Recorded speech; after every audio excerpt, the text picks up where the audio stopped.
Bienvenue dans ce nouvel épisode du quart d'heure politique. Aujourd'hui, nous recevons Yanis Wada, candidat pour les élections pour la ville de La Teste-de-Buch. Yanis Wada, bonjour. Bonjour. Vous êtes candidat pour les élections de la ville de La Teste-de-Buch. Est-ce que vous pouvez vous présenter pour celles et ceux qui ne vous connaissent pas encore ? Bonjour à tous ceux qui vont regarder cette émission. Je me présente, je suis Yanis Wada, j'ai 22 ans. Je suis actuellement étudiant en histoire et je suis aussi l'actuel délégué départemental du mouvement jeune du Rassemblement national en Gironde. Vous parlez d'un programme fondé sur 3 piliers, protéger, anticiper et léguer. Qu'est-ce que ça signifie pour vous ? Alors protéger, c'est protéger les habitants, notre cadre de vie, notre environnement. Anticiper, c'est anticiper tout risque que nous pourrons avoir, que ce soit naturel ou aussi des domaines sur la sécurité, et tout problème aussi que notre ville pourrait subir. Et léguer, c'est léguer une ville plus sûre, une ville où nos traditions perdurent, et léguer un cadre de vie à nos enfants. La sécurité est un axe fort de votre programme. Quelles sont les principales mesures que vous souhaitez mettre en place à ce sujet ? Alors aujourd'hui, j'aimerais juste rebondir sur un point, c'est que l'insécurité est présente. On ne peut pas le nier. C'est sûr qu'on n'est pas sur le même stade d'insécurité que Bordeaux, mais ça arrive.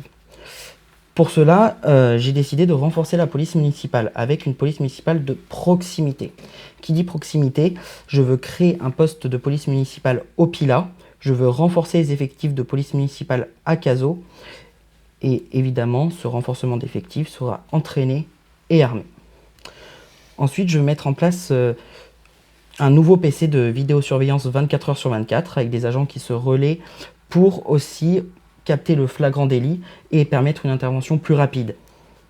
Un autre grand point, c'est que je souhaiterais qu'on revoie avec l'État le contrat de sécurité, car comme vous pouvez le savoir, la police nationale est basée sur Arcachon, alors que nous sommes quand même la ville la plus grande du bassin d'Arcachon et on a plus de population, un peu plus de 27 000 habitants, comparé à Arcachon, où ça doit tourner sur un peu plus de 10 000.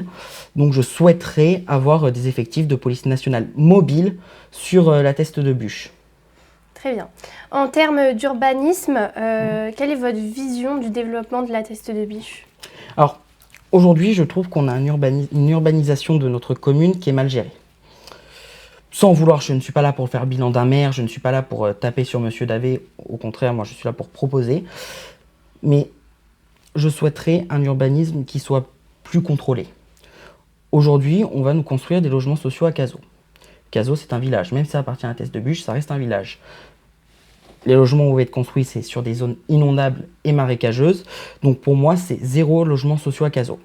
Aujourd'hui, si on est obligé de construire, c'est la loi SRU. Mais je souhaiterais qu'on construise plus des résidences pour seniors, sans que ce soit médico-social, et des résidences pour les jeunes travailleurs, pour aussi garder nos jeunes sur notre commune. Vous souhaitez aussi soutenir les commerces locaux. Quelles seraient vos premières actions à ce sujet ? Déjà, dans un premier temps, je souhaiterais lancer une grande consultation des commerçants locaux pour répondre à leurs problématiques, répondre à leurs besoins. Ensuite, je souhaiterais mettre en place un journal annuel qui répertorie et présente tous les commerçants de notre commune.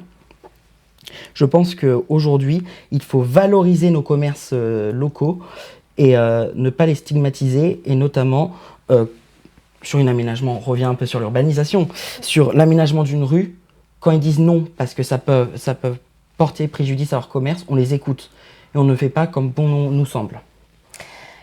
Concernant la jeunesse, quelle place donner aux jeunes dans la ville ? Aujourd'hui, il faut savoir que la population de La Teste-de-Buch, c'est 27% de moins de 30 ans.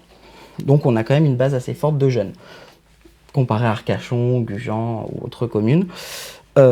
Moi, je souhaiterais que nos jeunes s'investissent sur notre commune. J'aimerais, et ça se fait beaucoup dans beaucoup de communes, créer une fête des jeunes testutes, où ces jeunes se rassemblent, fêtent, c'est festif.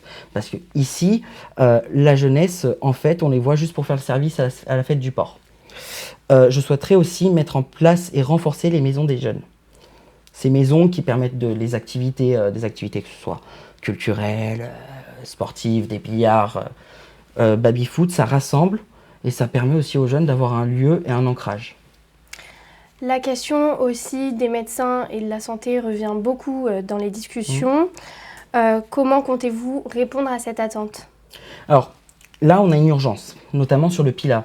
Le PILA n'a plus de médecin généraliste depuis le départ à la retraite bien mérité du docteur Damien Fehrenbach.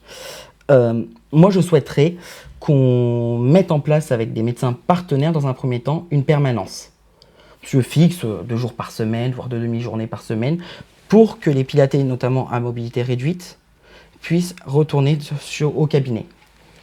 Je souhaiterais aussi par la suite, qu'on salarie des médecins. Qu'on salarie des médecins, c'est-à-dire qu'on recrute des médecins qui seront salariés de la municipalité, mais aussi des internes qui sortent de la faculté de médecine. Je pense il faut d'abord voir l'urgence que construire, notamment sur des projets que j'ai pu entendre, des cités du patient, des projets énormes qui vont coûter des millions et qui vont voir le jour dans une quinzaine d'années. Il faut avant tout répondre à la problématique actuelle. On parlait du PILA et de CASO tout à l'heure. Vous allez proposer des adjoints dédiés spécialement pour CASO et le PILA? Tout à fait. Alors, je ne vais pas proposer uniquement des adjoints, c'est aussi toutes les délégations nécessaires pour tout ce qui est administratif se fasse dans ces mairies annexes et que les casalins ou les pilatés n'ont pas besoin de se déplacer à l'hôtel de ville de la Teste. Très bien. Est-ce que vous pouvez maintenant nous parler de votre équipe? Ah oui, donc j'ai constitué une équipe où j'ai un tiers de casalins, j'ai des pilatés et des testerins, une équipe issue de tout milieu. Donc j'ai des chefs d'entreprise, des artisans, des agents immobiliers, des juristes, notamment on a déjà une base forte avec des thématiques attribuées à chacun. Notamment ma deuxième de liste, Aude Fleury, est en charge de la sécurité. Mon troisième de liste, Gary Dupuis, est en charge de la jeunesse et de l'éducation, car je pense aussi que l'éducation est aussi un enjeu de la municipalité. J'ai ma quatrième de liste, Soline Leduc, qui est en charge de l'environnement et des affaires sociales. Et aussi, pour vous donner un dernier exemple, mon cinquième de liste, qui est agent immobilier, Monsieur Philippe Béraud, qui est en charge de l'urbanisation et de l'aménagement du territoire. Très bien. Une dernière petite question. Le territoire, il est marqué par la forêt, le lac et les prés salés. Quelle est votre priorité à ce niveau-là en termes d'environnement? Je veux préserver ces territoires. C'est-à-dire que je ne veux pas, parce que je vois que certains souhaitent construire, notamment sur les prés salés. Je n'ai plus le projet en tête, je ne citerai pas le nom du candidat qui souhaitait construire quelque chose au prés salés. Pour moi, prés salés, on n'y touche pas, c'est une zone naturelle. Le lac de Cazaux, on n'y touche pas, on le préserve. Et sur les forêts, alors c'est aussi compliqué parce que c'est des forêts majoritairement usagères à la Teste de Buch, mais j'aimerais qu'on lance une consultation avec les propriétaires de ces forêts pour qu'on replante ce qui a été brûlé lors du terrible incendie de 2022. Très bien. Est-ce qu'il y a un dernier sujet qui vous semble important à aborder? Oui, il y en a un parce que c'est aussi un grand sujet de notre programme et c'est sur l'éducation. Oui. Aujourd'hui, on est la plus grande commune du bassin d'Arcachon. Et nous n'avons pas de lycée. Pourtant, on a des jeunes, on a des lycéens. Les lycéens sont obligés d'aller soit à Arcachon, soit au lycée de la Mer à Gujan. Nous, on veut proposer, on ne peut pas le faire nous-mêmes en tant que municipalité, mais nous pouvons faire la demande à la région et au ministère de l'Éducation nationale pour avoir un lycée polyvalent, donc qui soit général, technologique, pro, et proposer des BTS, notamment des BTS forestiers. Car aujourd'hui, l'enjeu aussi de la Teste, c'est nos forêts. Et beaucoup de jeunes se tournent vers cette filière et sont obligés d'aller soit à Bazas, ce qui fait une petite trotte d'ici, soit dans les Landes. Et ce lycée, ça va permettre aussi un lycée de proximité. Parce que ce n'est pas normal que nos jeunes casalins soient obligés d'aller à Arcachon pour étudier. Et ça va arranger aussi énormément de parents. Merci beaucoup. Merci à vous. Chers testerins, chères testerines, chers casalins, chères casalines, chers pilatés et chères pilataises, les 15 et 22 mars prochains se joue l'avenir de notre commune. Je suis candidat pour le Rassemblement national et l'Union des droites pour la République avec une équipe dynamique. Nous avons une seule ambition, vous servir avec un projet concret et réalisable. Pas de fausses promesses, pas de projet de mesurer. Avec mon équipe, nous serons une municipalité de proximité, présent pour vous et avec vous.